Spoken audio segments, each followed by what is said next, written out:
गया है सुपरफास्ट 100 का। नमस्कार, मैं हूं तान्या खन्ना। नमस्कार, मैं हूं राशिद। करेंगे बड़ी खबर से शुरुआत। सुप्रीम कोर्ट ने दिल्ली में सरकार गठन के लिए बीजेपी की तरफ इशारा किया है। अदालत ने बीजेपी की तरफ इशारा करते हुए ये कहा कि कोर्ट ने कहा कि दिल्ली में अल्पमत सरकार बनने की संभावना है।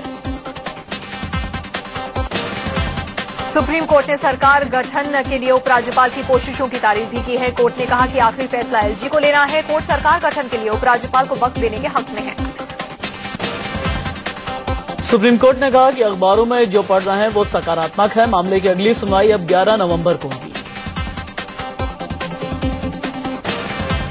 सुप्रीम कोर्ट में सुनवाई से पहले दिल्ली के उपराज्यपाल अजीब जंग ने एक बयान जारी करके कहा कि जल्द ही इस मुद्दे पर सभी राजनीतिक पार्टियों से बातचीत की जाएगी। पिछली सुनवाई में सरकार ने कहा था कि राष्ट्रपति ने एलजी को सरकार बनवाने के लिए हरी झंडी दे दी है। तब सुप्रीम कोर्ट ने सरकार को फटकार लगाते हुए कहा था कि लोगों को निर्वाचित सरकार से वंचित नहीं रखा जा सकता।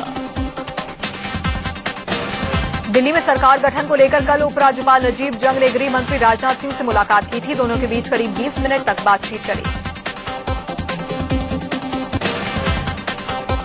आम आदमी पार्टी के नेता मनीष सिसोदिया ने कहा कि उपराज्यपाल चुनाव में देरी के तरीके ढूंढ रहे हैं। उन्हें सभी दलों को एक साथ बुलाकर सरकार गठन पर बातचीत करनी चाहिए। कांग्रेस ने उपराज्यपाल के सभी दलों से मिलकर बातचीत करने के फैसले को गैर जरूरी करार दिया। कांग्रेस का कहना है कि जब किसी के पास बहुमत की गुंजाइश ही नहीं है तो राज्यपाल मिलकर करेंगे क्या। से मिलकर बातचीत करने के फैसले को गैर जरूरी करार दिया। कांग्रेस का कहना है कि जब किसी के पास बहुमत की गुंजाइश ही नहीं है तो राज्यपाल मिलकर करेंगे क्या। वहीं बीजेपी नेता मुख्तार अब्बास नकवी का कहना है कि संवैधानिक तरीके से काम किया जा रहा है। एलजी सरकार गठन की संभावनाएं तलाश रहे हैं। दिल्ली में सबसे ज्यादा विधायकों वाली बीजेपी चाहे तो फिलहाल अल्पमत की सरकार बना सकती है। 23 दिसंबर को तीनों सीटों के उपचुनाव के नतीजे आ जाएंगे, जिसके बाद आगे की तस्वीर साफ होगी। फिलहाल 70 सीटों वाली दिल्ली विधानसभा में 67 विधायक हैं, क्योंकि बीजेपी के 3 एमएलए सांसद बन चुके हैं। इसलिए बहुमत के लिए 34 विधायकों की जरूरत है। बीजेपी प्लस के पास सबसे ज्यादा 29 विधायक हैं। बीजेपी को बहुमत के लिए 5 विधायकों की जरूरत है। 3 अन्य अगर बीजेपी का साथ दे दे तो भी बहुमत का आंकड़ा हासिल नहीं किया जा सकता। अगर उपचुनाव में बीजेपी तीनों सीटें जीत जाती है तो उसके पास कुल मिलाकर 32 विधायक हो जाएंगे। ऐसी स्थिति में 3 अन्य के सहयोग से सरकार बनाई जा सकती है।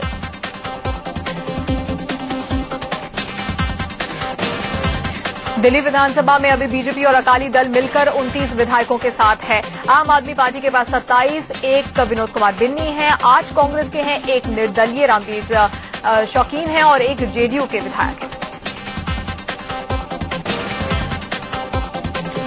महाराष्ट्र में नई सरकार के गठन की कवायद के बीच 6 निर्दलीय विधायक दिल्ली पहुंचे हैं। दिल्ली में इन विधायकों ने बीजेपी अध्यक्ष अमित शाह और महाराष्ट्र के पर्यवेक्षक राजनाथ सिंह से मुलाकात की। उधर महाराष्ट्र में बीजेपी को शिवसेना समर्थन देगी या पर नहीं, इस पर से पर्दा आज उठ सकता है। ऐसे कयास लगाए जा रहे हैं कि गठबंधन को लेकर शिवसेना की तरफ से आज कोई बड़ा बयान सामने आ सकता है। इससे पहले बुधवार को हुई पार्टी की बैठक में इस मसले पर कोई फैसला नहीं हो पाया। बैठक के बाद शिवसेना नेता संजय राउत ने गुरुवार तक इंतजार करने को कहा। महाराष्ट्र में नई सरकार का शपथ ग्रहण 31 अक्टूबर को होगा। नए मुख्यमंत्री देवेंद्र फडणवीस और उनके मंत्रियों के शपथ ग्रहण समारोह के लिए मुंबई के वानखेड़े स्टेडियम में तैयारियां चल रही हैं। फडणवीस के शपथ ग्रहण समारोह में प्रधानमंत्री नरेंद्र मोदी भी शामिल होंगे। इस समारोह के लिए आलीशान मंच तैयार किया जा रहा है। बॉलीवुड के जाने माने सेट डिजाइनर नितिन देसाई इस मंच को तैयार कर रहे हैं। वानखेड़े स्टेडियम में फडणवीस की ताजपोशी में करीब 35,000 लोग मौजूद रहेंगे, जिसमें 5,000 वीवीआईपीज और बाकी वीवीआईपी मेहमान भी होंगे।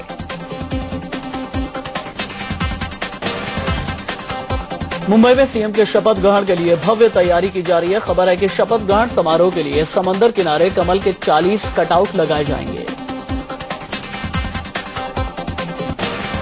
इसके अलावा फडणवीस की ताजपोशी में चुनिंदा खिलाड़ियों को भी न्योता भेजा गया है। इसमें सचिन तेंदुलकर, सुनील गावस्कर, दिलीप वेंगसरकर, धनराज पिल्लई, मीर रंजन नेगी समेत कई और खिलाड़ियों के भी नाम हैं।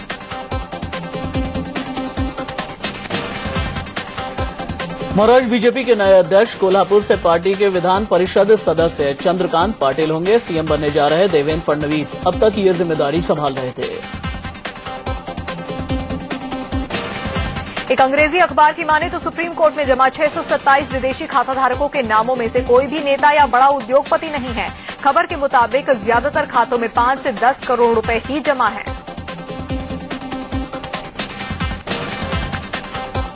वहीं काले धन पर जांच के लिए सुप्रीम कोर्ट की तरफ से बनाई गई एसआईटी के चेयरमैन के मुताबिक अदालत में जमा लिस्ट में कुछ भी नया नहीं है।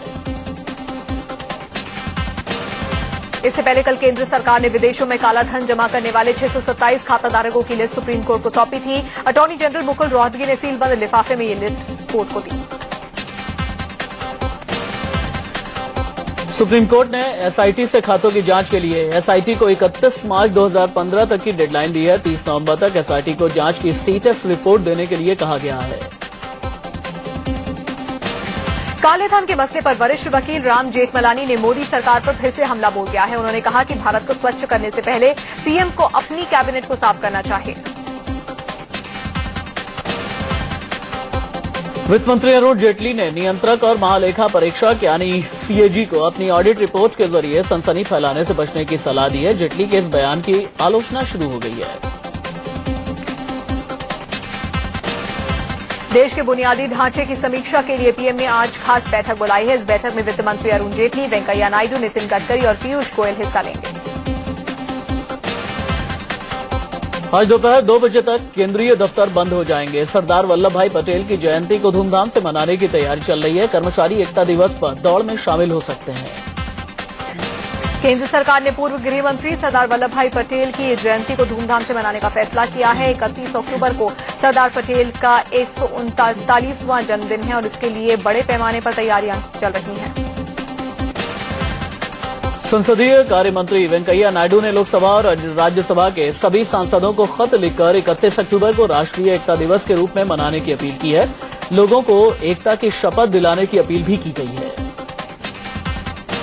नायडू ने चिट्ठी में लिखा है कि सभी सांसद अपने स्थानीय क्षेत्र, संसदीय क्षेत्र और जिला मुख्यालयों पर सुबह 8 से 9 बजे तक एकता दौड़ का आयोजन करें। इसके लिए छात्रों, युवाओं और अन्य लोगों को साथ लाने को कहा गया है।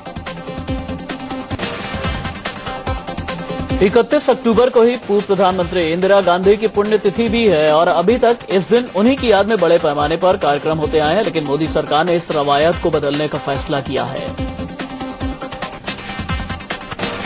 पीएम नरेंद्र मोदी 7 नवंबर को अपने संसदीय क्षेत्र वाराणसी का दौरा कर सकते हैं। इस दौरे के दौरान पीएम ककरिया गांव को गोद लेने का ऐलान कर सकते हैं। सांसद आदर्श ग्राम योजना के तहत हर सांसद को एक गांव गोद लेकर उसे आदर्श बनाना है। वाराणसी दौरे के दौरान पीएम बुनकरों के लिए सुविधा केंद्र का उद्घाटन भी करेंगे। सार्क देशों को जोड़ने के लिए पीएम मोदी की नई कूटनीति तैयार है। अगले महीने काठमांडू में होने वाले सार्क समिट में शामिल होने के लिए पीएम सड़क के रास्ते नेपाल जा सकते हैं। बॉलीवुड के महानायक अमिताभ बच्चन ने पीएम के स्वच्छ भारत अभियान से जुड़ते हुए झाड़ू थामकर मुंबई में सड़क की सफाई की। कौन बनेगा करोड़पति शो की फाइनल शूटिंग से पहले बिग बी ने सड़क किनारे सफाई की और हाथ से कूड़ा उठाकर कूड़ेदान में डाला। पेट्रोल और डीजल एक बार फिर से सस्ता हो सकता है। एक अंग्रेजी अखबार के मुताबिक दामों में 2.5 रुपए तक की कमी हो सकती है। जम्मू कश्मीर में होने वाले विधानसभा चुनाव के लिए कांग्रेस ने 15 उम्मीदवारों के नाम का ऐलान किया है। झारखंड और जम्मू कश्मीर में 5 चरणों में चुनाव होने हैं। दिल्ली में राज्यसभा सांसद अमर सिंह ने सपा सुप्रीमो मुलायम सिंह यादव के घर जाकर उनसे मुलाकात की। दोनों के बीच हुई अहम बैठक के दौरान अखिलेश यादव भी मौजूद रहे। 20 नवंबर को राज्यसभा की कुल 11 सीटों के लिए चुनाव होने हैं, जिनमें 10 सीटें यूपी की हैं और 1 सीट उत्तराखंड की है। महिला से रेप के मामले में फंसे राजस्थान के पूर्व मंत्री बाबूलाल नागर को हाईकोर्ट ने अंतरिम जमानत दे दी है। बेटी की शादी को देखते हुए उन्हें यह जमानत दी गई।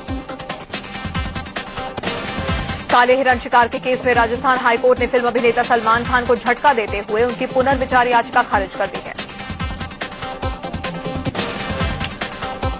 रसोई गैस डीलरों का कमीशन बढ़ाए जाने के बाद सब्सिडी वाला एलपीजी सिलेंडर 3 रुपए महंगा हो गया है। दिल्ली में 14.25 किलो गैस वाला एलपीजी सिलेंडर अब 414 रुपए के बजाय 417 रुपए में मिलेगा। डीलरों का कमीशन बढ़ने से गैर सब्सिडी वाले गैस सिलेंडर के दाम बढ़ गए हैं। अब ऐसे सिलेंडर की कीमत 880 रुपए से बढ़कर 883 रुपए 50 पैसे हो गई है।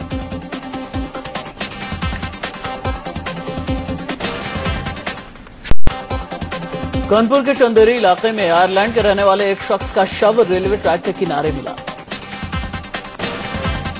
मृतक का नाम आइवन है और उसकी उम्र करीब 53 साल की बताई जा रही है। आइवन का पासपोर्ट मिलने से उसकी पहचान हो पाई। लखनऊ में ऑटो से हुई टक्कर में बाइक पर बैठे 2 साल के बच्चे की मौत हो गई। टक्कर लगते ही बच्चा नीचे गिर गया और सामने से आ रहे एक और ऑटो ने यासीन को रौंद दिया। खून से लथपथ यासीन को तुरंत अस्पताल ले जाया गया। यूपी के बिजनौर में घर में घुसकर एक महिला से तमंचे की नोक पर गैंगरेप किया गया। पुलिस की वर्दी में आए 7 बदमाशों ने घर में जमकर लूटपाट भी की। बिहार के नालंदा में एक नाबालिग से गैंगरेप का मामला सामने आया है। आरोप गांव के चौकीदार के बेटे और उसके भतीजे पर लगा। पुलिस ने एक आरोपी को गिरफ्तार कर लिया है जबकि दूसरे की तलाश जारी है। लखनऊ के ठाकुरगंज इलाके में बुजुर्ग दंपत्ति को बंधक बनाकर लाखों रुपए की डकैती की गई। घर में बुजुर्ग दंपत्ति के अलावा कोई भी मौजूद नहीं था। दिल्ली के नजदीक कौशाम्बी में बदमाशों ने दिन दहाड़े बैंक कर्मी से 11,80,000 रुपए लूट लिए। बैंक कर्मी जैसे ही बैंक से बाहर निकला, बाइक पर सवार बदमाशों ने उसे धक्का दिया और पैसे से भरा बैग छीनकर फरार हो गए। गाजियाबाद के आशादीप फाउंडेशन नाम के होम शेल्टर से 20 से ज्यादा बच्चे संदिग्ध हालत में लापता हैं। पुलिस अब होम शेल्टर पर कार्रवाई करने की तैयारी कर रही है। वहीं इस होम शेल्टर की दलील है कि बच्चे खिड़की और दरवाजे तोड़कर भाग गए। राजस्थान के पाली में एक केमिकल टैंक की सफाई के दौरान 6 मजदूरों की मौत हो गई जबकि एक की हालत गंभीर है। टैंक में जहरीली गैस बनी हुई थी जिसकी वजह से यह हादसा हुआ। टैंक से सभी शवों को बाहर निकाल लिया गया है। बाराबंकी में एक बेकाबू इनोवा कार खाई में गिर पड़ी। हादसे में 3 लोगों की मौत हो गई। 4 लोग गंभीर रूप से घायल हुए हैं।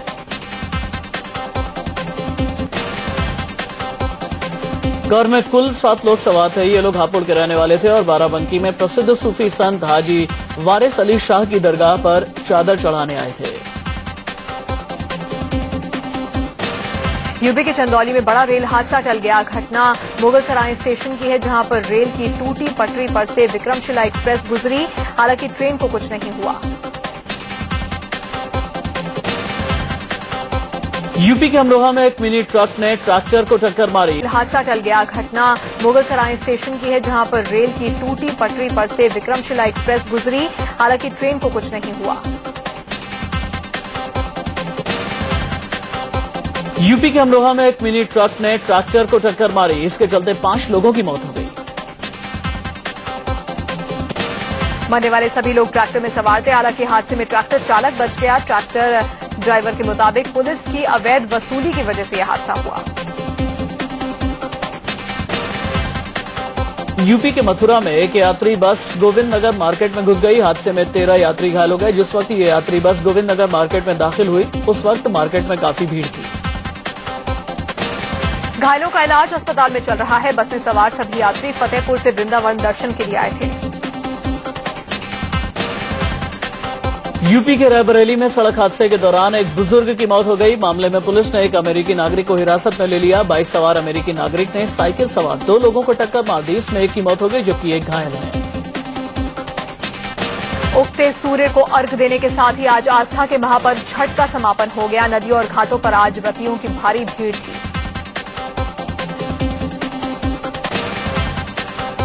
पटना में सुबह से ही गंगा के घाटों पर भक्तों की भीड़ देखी गई। दिल्ली में भी छठ को लेकर लोगों में जबरदस्त उत्साह रहा। यमुना के घाटों पर सुबह से ही भक्तों का तांता लगा रहा। यूपी के गोरखपुर, इलाहाबाद और बिहार के दरभंगा, नालंदा में भी उगते सूरज को अर्घ देने के लिए हजारों श्रद्धालु घाटों पर पहुंचे। इसी के साथ छठ का समापन हो गया। दिल्ली के विकासपुरी में छठ के मौके पर हुए कार्यक्रम में हंगामा मच गया। लोगों ने एक दूसरे पर कुर्सियां फेंकी। हंगामे की वजह से करीब 7 से 8 लोगों को चोटें भी आई हैं।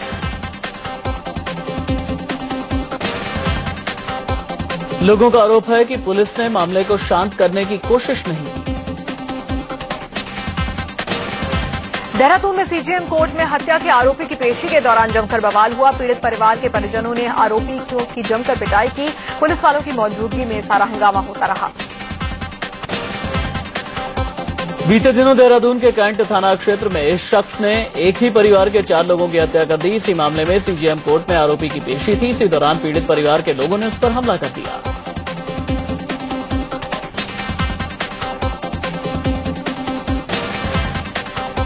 गुजरात के जामनगर में भी नीलोफर तूफान से निपटने के लिए प्रशासन ने कमर कस ली है। एम्बुलेंस और फायर ब्रिगेड की टीमों को अलर्ट कर दिया गया है।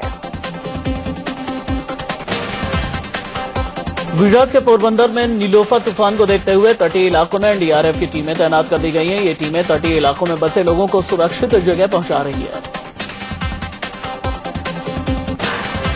हरियाणा के गोहाना में हुई करोड़ों की बैंक रॉबरी के मामले में पुलिस ने 6 लोगों को हिरासत में लिया है। इससे पहले कल ब्रांच के जीएम और एजीएम के खिलाफ केस दर्ज किया गया। उधर रॉबरी के तीसरे दिन भी पीड़ित ग्राहकों का धरना जारी रहा। धरने में स्थानीय विधायक, नेता और कई लोग शामिल हुए। इस रॉबरी के बाद से ही बैंक में कामकाज ठप हो गया है। पुलिस के हाथ अब तक कोई अहम सुराग नहीं लग पाया था, लेकिन अब 6 लोगों को इस मामले में हिरासत में लिया गया है। 8 टीमें इस वक्त जांच कर रही हैं। अभिनेत्री सना खान और उनके कथित पति इस्माइल कादर खान को पुलिस ने गिरफ्तार कर लिया है। दोनों पर एक लड़की को धमकाने का आरोप है। इन्हें शक था कि इस लड़की ने इनकी शादी की खबर मीडिया को बताई थी। नागपुर में पुलिस ने सेक्स रैकेट का पर्दाफाश करते हुए 3 महिलाओं को गिरफ्तार किया। पुलिस को इस रैकेट के बारे में कई दिनों से शिकायत मिल रही थी, जिसमें फरोशी का धंधा पौष इलाके में चल रहा था। दिल्ली के त्रिलोकपुरी में 2 गुटों में हुई हिंसा के बाद अब निगरानी के लिए दिल्ली पुलिस ड्रोन का इस्तेमाल कर रही है। ड्रोन पर कैमरे लगे हैं, जिसकी मदद से पुलिस हिंसा में इस्तेमाल की जाने वाली चीजों पर नजर रख रही है। पुलिस ने कैमरे की मदद से लोगों की छत पर रखे ईंट, पत्थर और हथियार जब्त किए हैं। दिल्ली के वेलकम इलाके में बाइक सवार बदमाशों ने बैंक से लाखों रुपए लेकर आ रहे प्रॉपर्टी डीलर से लूट की कोशिश की। बदमाशों ने गोलियां चलाई। मिस होने पर वो पुलिस के सामने फरार हो गए। पंजाब के अमृतसर में बदमाशों ने एक गाड़ी के शोरूम के कर्मचारी की आंखों में मिर्च डालकर 15 लाख रुपए लूटी है। कर्मचारी बैंक में पैसे जमा कराने जा रहा था। यूपी के मुजफ्फरनगर में अवैध रूप से चल रहे 7 बांग्लादेशियों को पुलिस ने गिरफ्तार किया है। पकड़े गए सभी लोग एक ही परिवार के हैं, जिसमें 2 बच्चे शामिल हैं। पुलिस ने खुफिया विभाग की मदद से छापा मारकर सभी को पकड़ा है। नोएडा पुलिस ने चोरी के आरोप में 2 नाबालिग बच्चों को 4 दिन से पुलिस चौकी में बंधक बनाकर रखा है। बच्चों की माने तो किसी ने उन्हें बहला फुसलाकर चोरी करवाई थी और अब वो फरार हो गया। बरेली में एक मगरमच्छ खाने की तलाश में एक बस्ती तक पहुंच गया। यहां पर किच्छा नदी से एक मगरमच्छ निकलकर किसान के घर में घुस गया। मगरमच्छ को देखते ही गांव में अफरा तफरी मच गई। आनंद फानंद में वन विभाग और पुलिस को इसकी खबर दी गई। कई घंटे तक मगरमच्छ का रेस्क्यू चलता रहा।